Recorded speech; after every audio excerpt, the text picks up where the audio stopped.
US President Donald Trump's tariffs have got the nations scrambling to seek alternative strategies to offset the headwinds surging towards their respective economies.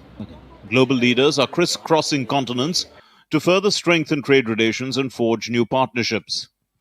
China's President Xi Jinping is in Malaysia as part of his tour of Southeast Asia to further consolidate economic and trading ties with traditional trade allies. Earlier, China and Vietnam signed 45 cooperation agreements on, among other things, supply chains and artificial intelligence. Simultaneously, China is preparing for what could be challenging times ahead. On Wednesday, China appointed a new trade negotiator, Li Chenggan, who will be key in any talks over tariffs with the United States.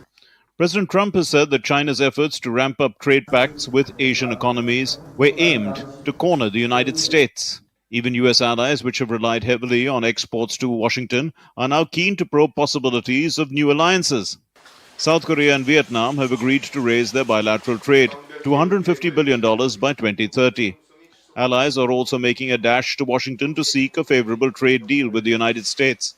South Korea's Finance Minister Choi Sang-mok will meet his US counterpart Scott Bessent next week with an aim to delay imposition of reciprocal tariffs as much as possible.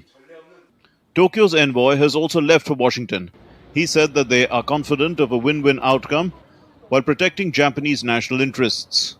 Spanish Economy Minister Carlos Cuerpo said that he was convinced that the United States and the European Union would negotiate a fair trade deal after meeting with US Treasury Secretary Scott Bessent. Indonesian officials are also coming to Washington. They are expected to propose an increase in crude oil and liquefied petroleum gas imports from the United States by around $10 billion as part of its tariffs negotiations. Ayushi Bhatnagar's report, DD India.